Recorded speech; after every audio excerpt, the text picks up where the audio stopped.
Hey guys, it's your girl Kizzy Rock, and yes, Kizzy Rock is my birth given name. Happy Thursday. Want to say hey to all my subscribers. New as well this season, I got a word for you.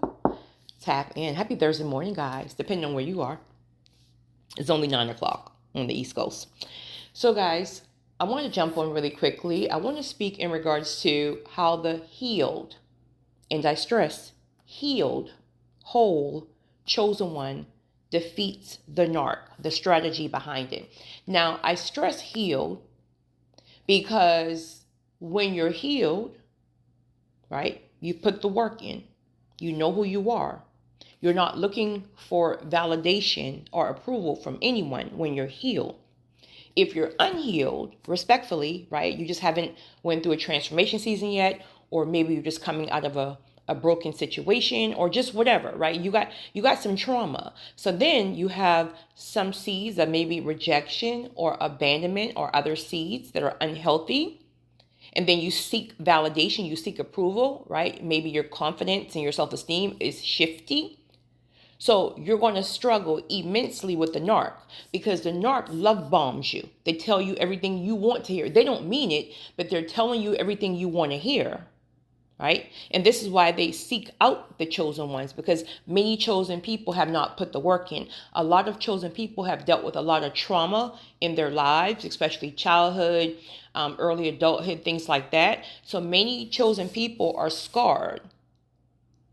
But the narc is not smart enough to know that you have unhealed chosen ones and you have healed chosen ones, right? So they typically think they're all the same. So if you're an unhealed chosen one, be gentle with yourself. Be patient with yourself. If you're currently dealing with a narc, once you come up out of this process, then you then will become the healed chosen one. You then can spot a narc the second you meet them. So when you see people who know how to defeat narcissists, it's because they've already been exposed to narcissists. So they understand how this spirit works. This demonic spirit works. So it's nothing to spot a narc early on, and it's nothing to defeat them early on because you know what it is. Okay, so let's start on how the healed chosen one defeats the narc. See, here's the thing. The chosen one already know what it is from the jump, right? They know what it is from the jump. They know all the signs because they have experience in this area, but they're not going to speak on it. So instead, what the chosen one do is they allow the narc to think they're in control. They allow it. They don't say anything. They truly allow the narc to think they're in control.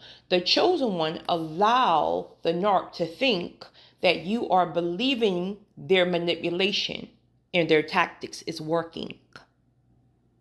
The narc feels extra powerful during this time. They must be in control. They must feel like a king. They must feel like a queen. But the healed chosen one is not saying anything. In fact, they encourage it. They encourage it. Right? So again, during that time, it's just the chosen one is literally allowing the narc to run the show. So they think. Okay. Next, no certain amount of numbers here. I'm not even going to, I'll just say next because I don't even know how much I got. Next. The chosen one is silent. Right? We're talking about going through a process here. But the chosen one is silent because here's what the chosen ones are doing. The chosen ones they're literally collecting evidence. See, chosen ones are very intelligent individuals, right? God have just blessed us with great amount of wisdom and discernment and so on and so on. And of course, again, we learn from dealing with narcs. Most chosen people have dealt with a narc or a lot of narcs because the chosen ones, again, attract narcissists. Your light attracts their darkness. Your light attracts their darkness. They see that light. They want that light. So they will try to do everything to attach themselves to you for all the wrong motives. And when they cannot defeat you, all hell breaks loose. Okay, so The chosen one, again, is silent. So they're literally collecting information. Okay. The narc most times are clueless. They're not really intelligent people. They don't have a lot of common sense. So what they're doing is they're really, really running their mouth and running their mouth. And the chosen one is literally like taking notes. They're taking notes. And the narc doesn't know this now. Again, the narc still believes that they're in control. And because the chosen one is silent during this time, remember, we're talking about a process here. Because the chosen one is silent, the narc is over talking. So because they think that you don't have common sense and that they think like they're in control and they're all powerful, they think everyone is beneath them. So they feel that you're beneath them, then they're just talking and talking and talking, not even realizing the wisdom that you have. So they are literally revealing to you as they speak, out of ignorance, their entire blueprint, their plan. Meaning, why did they even attach themselves to you to begin with? They will reveal all of this just in running their mouth. And the whole time, the healed chosen one is taking mental notes. They're starting to piece together the puzzle. But however, they don't have the spiritual release yet to speak on it, but they know it's coming. So they're playing this game along with the narcissist.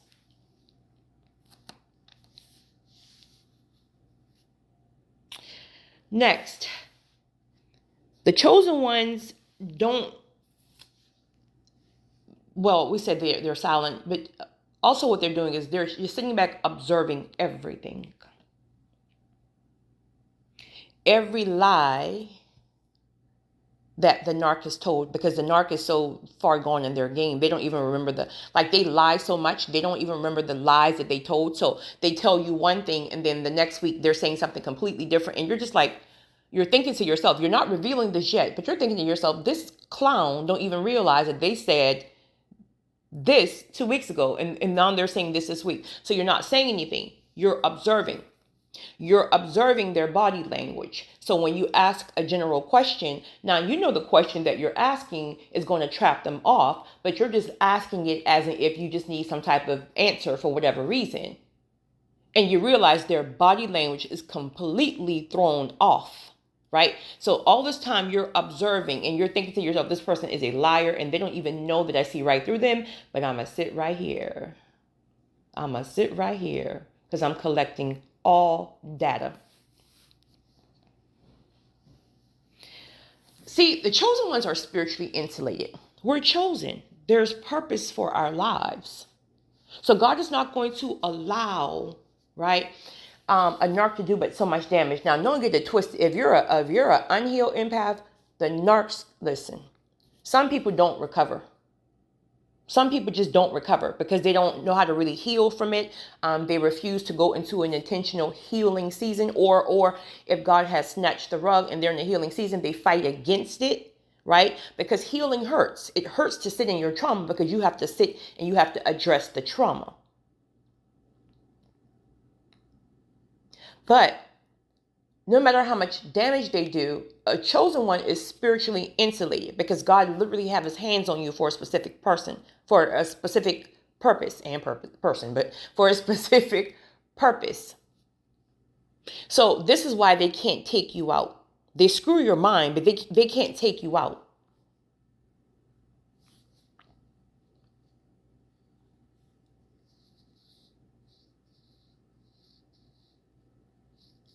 So as the narc is sitting there running their big mouths and lying and manipulating and making everything your fault, and they're perfect. They do nothing wrong. They're perfect. Everything is you.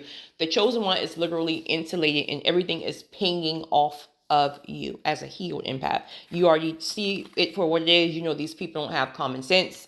They're just demonic. It does not even penetrate your spirit. It falls off of you like oil in water. Next, the healed empath avoid arguments by not responding. Silence is your power. Because what happens is, first of all, the narc will never, ever, ever admit that they're wrong. They will never, ever take accountability, right? That would mean that they're not God and they think they're God. So they're perfect. Even if everybody in the world around them is telling them that we all are flawed, we all need to put work in, the narc is going to say, nope, I'm perfect, right? They're perfect. So the healed empath already know that anything they say to the narc, good or bad, the narc is going to take it and manipulate it and make it the chosen one's fault. Okay? Anything you say to them, even if it's something good to them, they're going to take it and flip it and make it your fault. So the healed empath don't waste words. Okay? And when they start getting on your nerves too much, you may start replying with one word sentence or some emojis. You don't even entertain the conversation. Silence is your power, because then they have nothing to work with, right? So when they're in their beds at night and they don't have anything to manipulate you on, because now you're not even responding. See, if you're responding, then you're giving them supply, you're giving them energy, you're motivating that spirit, in that demonic spirit in them. But if you're silent and they have nothing to go on, when they lay their head on their pillow at night, then what's happening?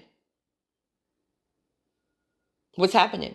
Those demonic demons within them are attacking their mind because they have nothing else to go on. But if you sent this whole 25 paragraph of trying to explain yourself or trying to prove a point right before bed, now they flip it on you, right? They flipped it on you and made it all about you. Now you're all stressed out, and it's not even your fault. You're all stressed out. They manipulated you. You just gave them a full belly. They're full. You've gave them their supply. So now they can now they can sleep peacefully. But when you give them nothing, they have to lay with their own demons. Those demons torture them.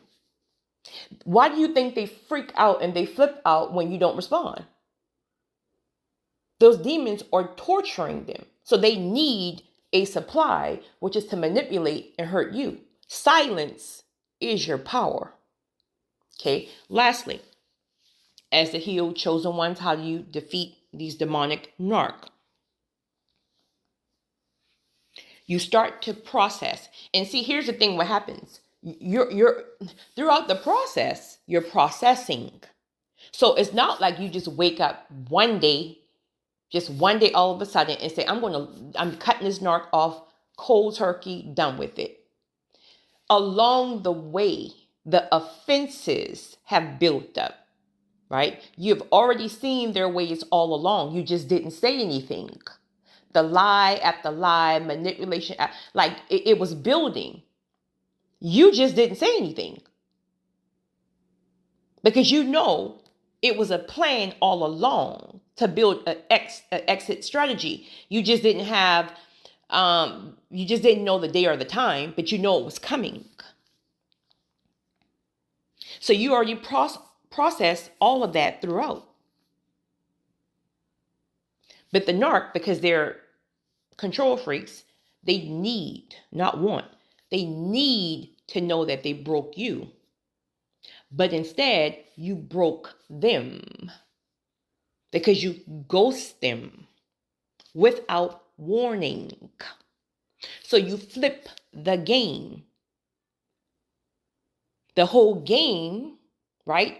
Once you discover them and they realize they can no longer use, abuse, mistreat, all the things that narcs do, once they realize that you're awoke or that you were never asleep ever, then their plan would be to discard you, because now they can't, how are you going to be a benefit? So their plan is to discard you, but you discard them first by ghosting them. So it leaves the narc confused. It leaves them toiling in their own drama and in their own mess, right? So with your exit strategy, right, you're about to level up. Well, you're already leveled up, but you're about to level up more. They're about to go through hell. Things are being dismantled. Any other supply that they were using, abusing, etc., God is going to start. See, because of you being the chosen one, this is all spiritual. So all this stuff happens spiritually. So because you're such a blessing, something happens when you are in that narc's life. So favor starts to transfer in different areas, meaning the people who had scales on their eyes, the other supplies that they're using and abusing and narc abuse, these people eyes will start to open because of you. The flying monkeys will begin to realize what it is, and they'll stop flying because they're going to all start to see the narc truly for who the narc is. And all of this is related to you because as a chosen one, you carry spiritual favor, grace, all this stuff. And then when you're in an atmosphere or an environment, it starts to affect everyone. Everyone is blessed because of you. So just because you can't physically see it or that you're not physically present, it's a spiritual atmosphere. So sometimes God will send you to save the others. Sometimes God will save you to wake the other ones up as he starts to dismantle the narcissist's entire empire is collapsing. And that's why their mind is collapsing. It's your girl.